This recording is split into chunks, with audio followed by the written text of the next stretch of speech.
Iba naman po kasi nagpapanggap lang yan para Ha, siya pala ang gustong sumira sa jump car. At kaya pala pilit niyang sirain ang dalawa ay may malaki pala siyang nagustuhan sa isa sa love team ng jump car. Sino naman kaya ito? Yan ang sama-sama nating malalaman mamaya mga kalingap.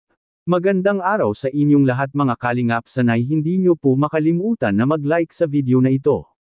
At paunawa tapusin muna ang kabuuan ng video na ito mga kalingap at para malaman ang nilalaman nito.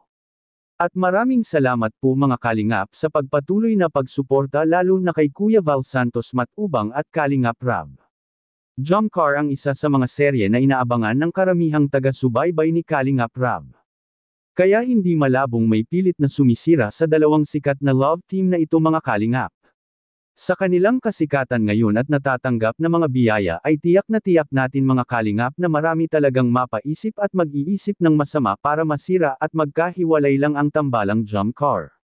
Kaya naipagsabi ni Kuya Jomar sa nakaraang live niya na hindi anya siya naapektuhan sa mga nangyayari at sa mga paninira sa kanila dahil alam na alam ni Kuya Jomar na nainggit lang ito sa kanila mga kalingap.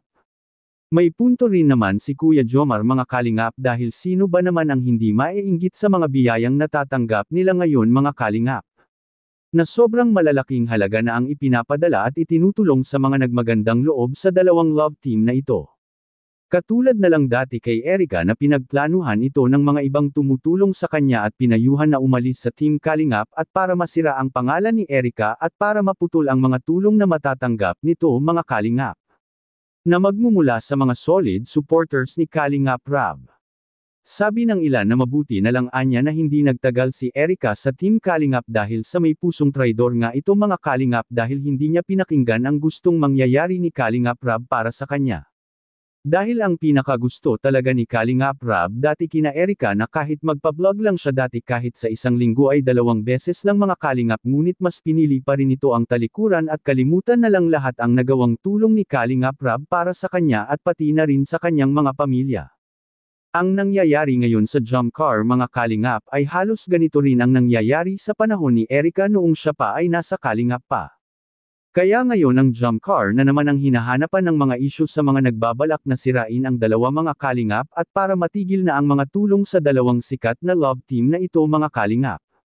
At bagay na malabong mangyayari na masira nila dahil sa napakatibay ng samahan ng jump car ngayon mga kalingap at kitang-kita nga sa dalawang love team na ito ang pagka-close nila sa isa't isa dahil sa palagi na itong magkakasama ngayon mga kalingap. At isa na nga dito sa mga dahilan sa pagka-close ng dalawa ay ang kanilang sasakyan mga kalingap. Ito ang makapagbigay ng matibay na samahan sa dalawa dahil magkakausap na ang dalawa palagi dahil sa nangangako si Kuya Jomar na si Carla ay ihahatid sundo na niya ito sa kanilang paaralan kung papasok ito, at Kalingap Rab nalaman na niya ang motibo sa gustong sumira sa jump car makikita po natin sa video. Erica fans ang basher sa live ni Kuya Red Zane. Ganun ba? Iba naman po kasi nagpapanggap lang yan para manggulo. Ano? May mga ganun kasi nagpapanggap para manggulo. Para manggulo ng halimbawa, kagaya niyan, yung EDC is talagang nakikita natin yung pag-angat. Ngayon naman, yung dating supporters, example na lang, yung Edrica dati, yung dating supporters noon, yun, magulo yung EDC, nambabash sila.